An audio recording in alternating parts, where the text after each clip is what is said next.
hice una cuenta de cuántos había, porque esta es una profesión muy conflictiva, ¿no? Puedes tener, sobre todo por contenido, por asuntos políticos, ¿no?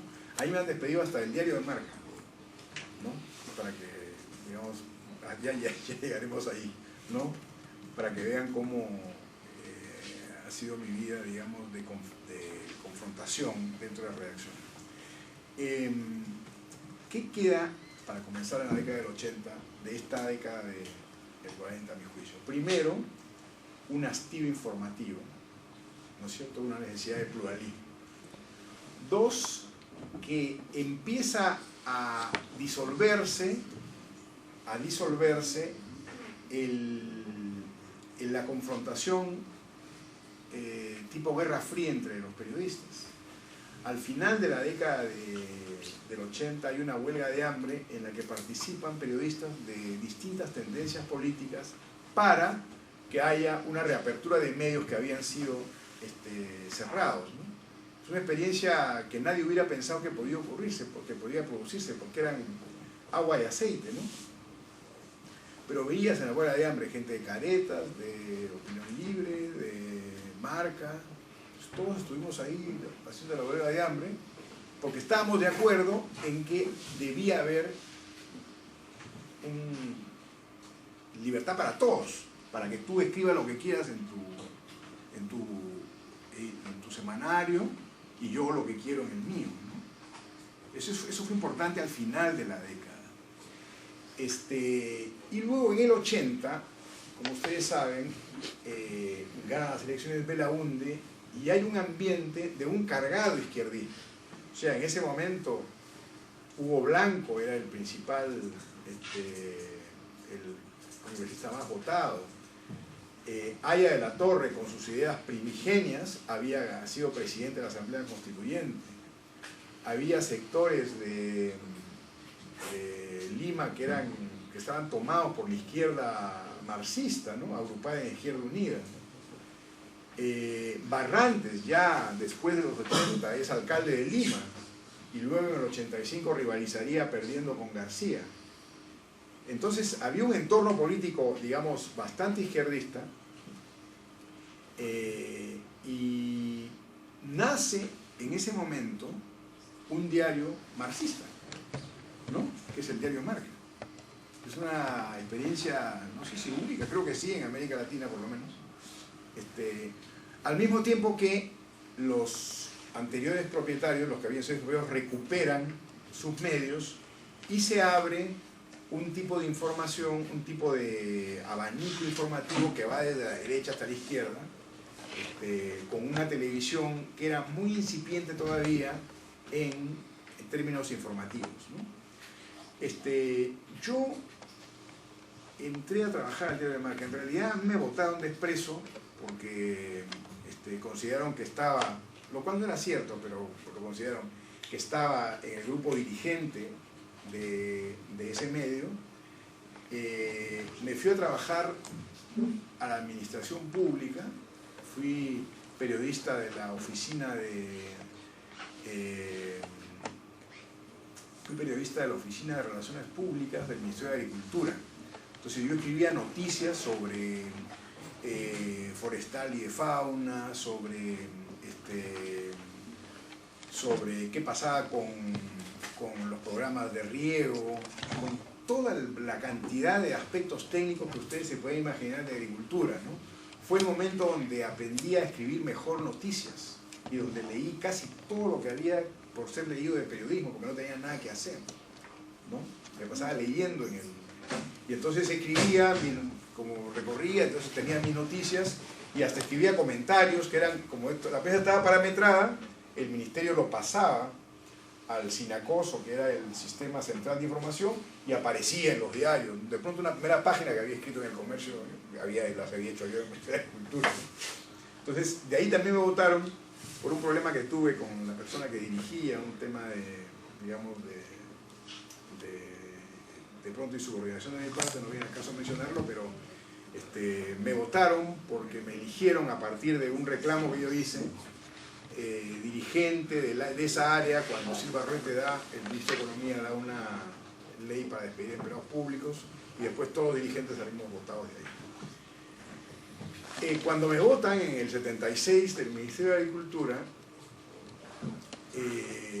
repito, yo dejo en esos 2 años del Ministerio de Agricultura, leí todo lo que había que leer sobre periodismo. Realmente tuve mucho tiempo para leer y me perfeccioné en escribir noticias. Ahora se escribe, tú coincidirás conmigo, noticias de una manera muy imperfecta, ¿no?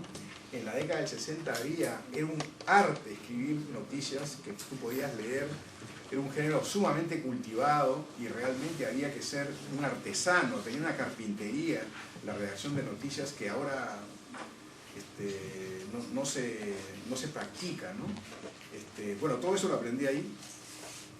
Y yo tenía amigos en la revista Marca, que había salido una revista de izquierda, hecha por unos izquierdistas miraflorinos que vivían a la vuelta de mi casa. Tenía amigos ahí y entonces yo en el Ministerio de Agricultura pasaba totalmente anónimo, ¿no? Lo hacía, tomaba mis cervezas con el resto, no quería mi pasado, mis vinculaciones, dijera, las escondía, no hablaba de política. Pero claro, me enteraba de lo que pasaba en el ministerio. Entonces, cuando fui a Marca, les dije, miren, tengo una historia sobre unos problemas ahí que hay con la acaparación, el acontecimiento, e hice una historia para Marca sobre un problema de acaparamiento y especulación donde había una especie de corrupción adentro, ¿no? Pero hice una historia, no lo ataqué al ministro, no dije que la tierra debía ser de los campesinos, no empleé ningún adjetivo, hice una historia muy divertida que se llamaba La danza del arroz con leche, pero en la especulación con el arroz y con la leche. Y una historia puramente objetiva.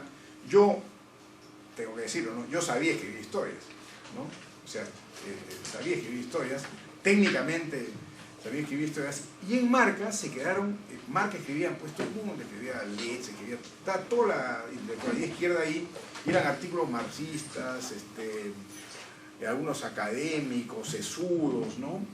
Había críticas muy mordaces, ¿no? Y gente que escribía muy bien también, ¿no? Víctor Hurtado, que no sé si conocen, es el corrector de estilo ahora de Costa Rica. Yo no lo conocía, pero nos hicimos amigos. Ve mi texto y dice, oye, qué raro, ¿no? Tú eres periodista y escribes bien.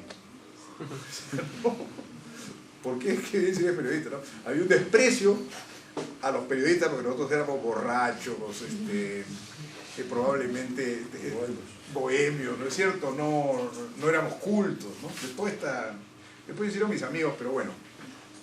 Entonces yo pasé inmediato, me contrataron en Marca, salió en primera página y entré a trabajar.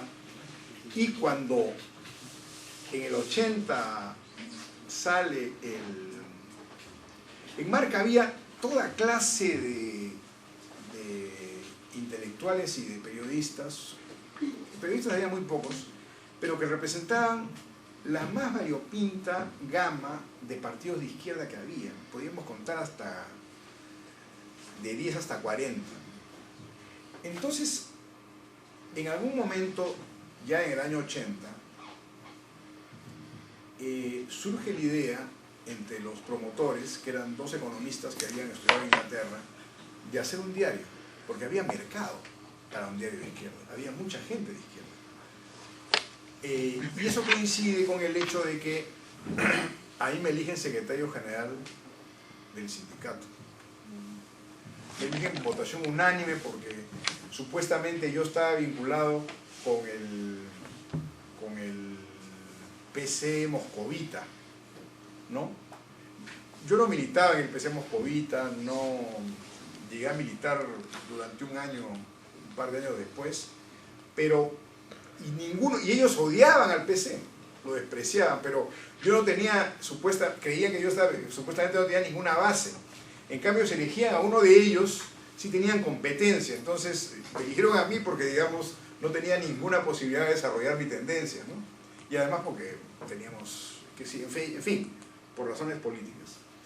Y pasamos al diario, y este es un diario que llega en su mejor momento a vender 100.000 ejemplares. Yo he trabajado ahí desde el 80 al 83. ¿Qué puedo decir de esa experiencia? Que totalmente atípica. Por ejemplo, yo era jefe de redacción, entonces cada partido de izquierda ponía su militante para hacer su cuota. Entonces, de la Piniela, que después murió Churajay, lo mandó el PCR. Soria, que ahora es un periodista que está en Nueva York, lo mandó Vanguardia Revolucionaria Proletario Comunista. Hernando Burgos lo mandó Vanguardia Revolucionaria. Así. Entonces, el único requisito que yo les pedía era que cubran noticias y que hagan, porque los partidos eran los accionistas del diario, ¿no?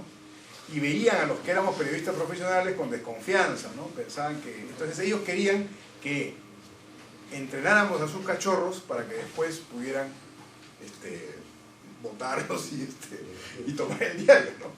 Entonces, ese diario fue una pelea política desde que nació hasta que murió. Bueno, finalmente lo agarró Sendero, ¿no?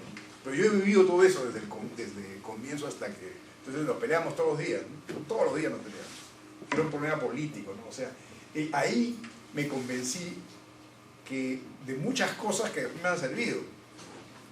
Por ejemplo, que me convencí que nosotros no podíamos, si teníamos una idea, si el diario vendía una pomada, ¿no? Tenía una pomada ideológica, y quería contar, mejor dicho, repito, que no podíamos decir a la gente que le íbamos a contar la verdad si no éramos independientes, si no éramos capaces de criticar a la gente que era próxima políticamente a nosotros. Era imposible, o sea, era ver la realidad en forma hemipléjica, con un ojo. Entonces, esa era la limitación que tenía ese diario, que no podía atacar a un partido, a un municipio de izquierda, ¿no? Que no podía atacar a gente de izquierda, que no, por supuesto que a todos nos parecían santos, ¿no? Pero entonces todo era el AP, PPC, o sea, era un diario para la lucha política, ¿sí? Entonces, rápidamente, cuando tú haces una mínima revisión honesta de lo que estás haciendo, te das cuenta que esto no camina, ¿no? Entonces, esa es parte de la discusión también. Nosotros no podemos, si no, nos vamos a ir no a todos los ciudadanos, sino solamente una parte de ellos. Miren, tanto es así que en el caso Churajay, nosotros estábamos convencidos que, supongo que conocen el caso de Churajay, sí. Van periodistas y mueren, ¿no?